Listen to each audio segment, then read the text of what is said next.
क्या नाम हुआ? अशोक कपूर। कपूर जी, ये बताइए मोदी जी का जो 9 साल का कार्यकाल रहा है, कैसा देख रहे हैं आप लोग? देश के हित में है या विपक्ष कर रहे हैं कि देश को एकदम गड्ढा में धकेल दिया है? इसको आप कैसे देख रहे हैं? देश के हित में है। देश का जो रक्षा का विषय है, रक्षा मजबूत हुई है। पहले हम पाकिस्तान से भी कई बार घबराते थे, आज हालत ये है कि चाइना हमारे से घबराता है। उन्होंने जो राफेल का सौदा किया और रक्षा का जो कॉरिडोर बना रहे हैं, अभी उन्होंने जो अपना रक्षा उत्पादन करने के बाद देसी अपना रक्षा उत्पादन का माल बाहर भी बेचना शुरू किया है, ये हमारे लिए गर्व की बात है और धीरे धीरे इससे हम आगे बढ़ रहे हैं। जहाँ तक आपका ऑटो में बात है, तो अब लेटेस्ट में मैथनॉल की गाड़ी भी आ गई है। मेरे को लगता है जल्दी ही हम लोग पेट्रोल से पर भी निर्भरता कम हो जाएगी और देश आत्मनिर्भर बनेगा। हम अपेक्षा करते हैं कि मोदी अगर एक टर्म और आ जाता है तो कम से कम हम विश्व में अब सुपर पावर बनने की दौड़ में शामिल हो जाएंगे। आत्मनिर्भर के बात किए हैं, यहाँ पे एमटेक बीटेक करके मोदी जी बोल रहे हैं कि आप पकौड़ा तलो, आत्मनिर्भर बढ़ो, ये कैसे देख रहे हैं? एमटेक करने के बाद नहीं तल रहे। एक उन्होंने कहा भी अपने रोजगार की तरफ ध्यान दो।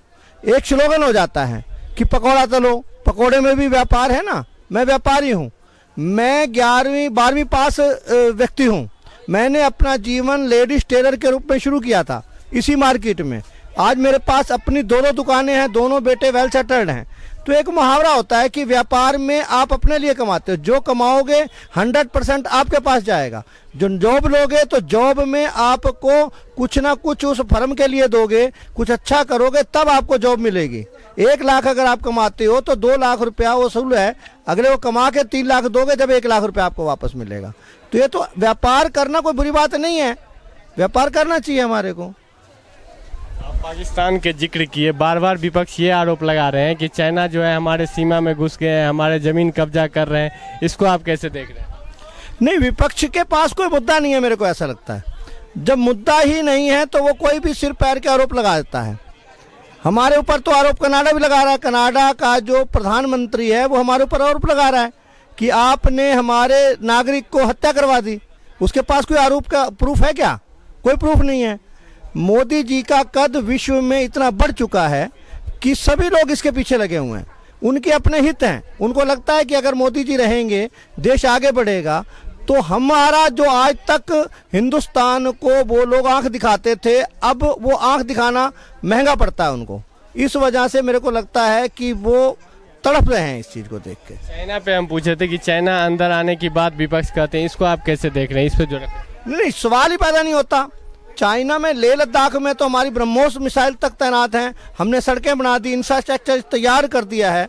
और अब तो फौजियों से अगर आप बाइट लोगे मेरी बजाय इस बात के ऊपर, तो फौजी आपको बताएंगे कि जो सामान हम 10-10 घंटे में ले जा सकते थे वो 20 मिनट में पहुंच जाता है। तो इतना फर्स्ट क्लास सड़कें वगैरह और इंफ्रास्ट्रक्चर तैयार किया है, इसके लिए मोदी बधाई का पात्र है। के बात है। राहुल जी अभी देख रहे हैं, कभी कुली से मिलता है, कभी ट्रेन में सफर कर रहे हैं, इसको आप लोग कैसे देख रहे हैं? एक राजनीतिक तौर पर है, उनकी अपनी एक राजनीति है। उनको लगता है कि अगर मैं इस तरह के ड्रामे करके आ सकता हूं, लेकिन जनता अब देश की जागरूक है, इन तमाशे में नहीं आने वाली। अगर कोई काम करेगा, कांग्रेस का पिछला इतिहास उठा के देखो, खास तौर से नरसिंहा राव का जो समय गया है 5 वर्ष का, उसमें कितना भ्रष्टाचार हुआ, उसमें किस प्रकार से यूरिया घोटाला सामने आया और हर मंत्री के ऊपर भ्रष्टाचार के आरोप लगे। इवन देन जब मनमोहन सिंह जी की सरकार थी तो 2G का क्या हाल रहा, मनमोहन जी चुप करके बैठे रहते थे। आज ये स्थिति नहीं है। देश का जो लूट खसोट का विषय था वो कम से कम खत्म हो चुका है और जिन्होंने लूट खसोट की उनसे पैसे वापस लिए जा रहे हैं, तो अच्छी बात है देश के लिए। तीसरा टर्म मोदी जी बोले हैं लाल किला से, एक बार और मौका दो, मैं विश्व में देश को जो है नंबर 1 बना दूंगा, इसको आप कैसे देखें? विश्व की 5वीं इकोनॉमी तो हम बन ही गए हैं, तो निश्चित रूप से तीसरी इकोनॉमी की तरफ बढ़ रहे हैं। मेरे को लगता है कि अगर हम वर्ल्ड की सुपर पावर बन जाएंगे तो कोई अतिशयोक्ति नहीं है और होना भी चाहिए। हमारे पास मैन पावर है, हमारे पास बुद्धिमान लोग हैं, व्यक्ति एक ताकत है हमारे पास और उसको उपयोग करने वाली बात है जो कि सरकार कर रही है। मेरे को लगता है 28 दल जो है सभी एक साथ आए हैं इंडिया, इनको आप कैसे देख रहे हैं, कितना चुनौती है बीजेपी के लिए? ये मौका प्रस्ती है। मैं वैसे राजनीतिक व्यक्ति नहीं हूँ, लेकिन मौका प्रस्ती है। आप देखो केजरीवाल किस बिहाफ पे आया था? केजरीवाल आया था, लालू की लिस्ट निकाल के लाया था, सोनिया और कांग्रेसियों की लिस्ट निकाली उसने, लेकिन अब उनसे समझौता कर रहा है। तो इसको जनता स्वीकार नहीं करेगी, ये 100% सच है।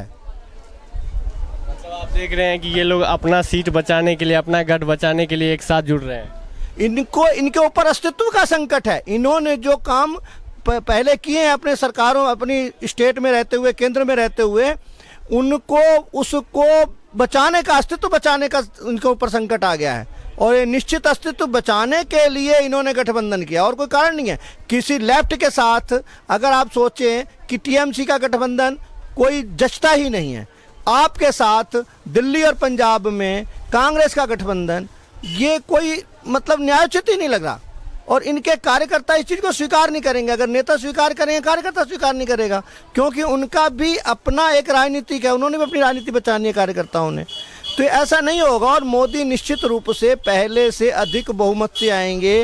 राम जन्मभूमि का मुद्दा भी है, और एक सबसे बड़ी बात क्या है कि सारे देश के बंधु और अपनी जो जनता है, पहले कहती थी कि इसराइल की मोसाद जो कंपनी है वो कहीं कुछ भी करवा सकती है, और आज जो जस्टिन ट्रूडो है उसने प्रूफ कर दिया कि हमारी रॉ और हमारे प्रधानमंत्री के आशीर्वाद से हमारी जो एजेंसियां हैं वो विश्व में कहीं भी हिंदुस्तान के विरुद्ध जाने वाले लोगों का ये हश्र कर सकती हैं। ये उन्होंने सिद्ध कर दिया है। केजरीवाल जब आए थे 2013 में तो वो बोले थे ये भ्रष्टाचारी लोग का पार्टी सब है, इन सबको हम उखाड़ के फेंकेंगे।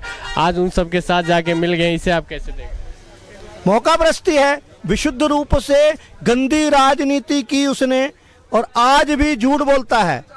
आप यहाँ जाकर देखो क्या हाल है। सारे विश्व में मोहल्ला क्लिनिक, हमारी चिकित्सा, हमारी शिक्षा सबसे बढ़िया है। उन्होंने एक झूठ बहुत बढ़िया बोला। उन्होंने कहा कोरोना के दौरान कि हमारे जो प्राइवेट स्कूल के बच्चे हैं वो सरकारी स्कूल में एडमिशन करा रहे हैं। उन्होंने अपनी नाकामी छिपाई। इतना शातिर व्यक्ति है केजरीवाल, उन्हें अपनी नाकामी छपा दी। नाकामी क्या थी? लोगों के रोजगार चले गए, लोग अफोर्ड नहीं कर सकते थे प्राइवेट स्कूल को, तो उनको कोई प्रोटेक्शन मिली नहीं। उनको लाचारी में पब्लिक स्कूलों को छोड़ के सरकारी स्कूलों में आना पड़ा, और इसने इसको बताने के बजाय ये कहा कि हमारा शिक्षा मॉडल बढ़िया हो गया है। ये नाकामी थी उनकी। उनके जो भूतपूर्व शिक्षा मंत्री हैं वो अभी जेल में है, इसको आप कैसे देखें? वो तो ये सारी की सारी पार्टी ही इसका जो एजेंडा था, इन्होंने इसको दिल्ली को लूटने का एजेंडा बना के आए ये लोग। आप एक चीज को और देखो, मैं आपको बताता हूं, ये विशुद्ध रूप से जो ईमानदार तथा कथित पार्टी है, इसका हल क्या है? पानी फ्री देंगे। पहले पानी मिलता था कांग्रेस के समय में, शीला दीक्षित के समय में, तो क्या पानी का मिलता था? 100 रुपये एक मंजिल का दो और पानी लो। आज क्या है? और पानी स्वच्छ आता था, कहीं आरओ किसी के घर में नहीं था। आज पानी माफिया शुरू हो गया है। हर घर में आप कम से कम पीने के लिए 2 गैलन पानी लेते हैं, और 2 गैलन पानी 60 से 70 रुपए में मिलता है। यानी कि महीने के 2000 रुपये हम लोग पानी के ऊपर खर्च करते हैं, जो कि सरकार कहती है पानी फ्री है, और उपभोक्ता 2000 रुपया पानी का दे रहा है। और पानी कहाँ से आ रहा है? पानी भूजल दोहन हो रहा है।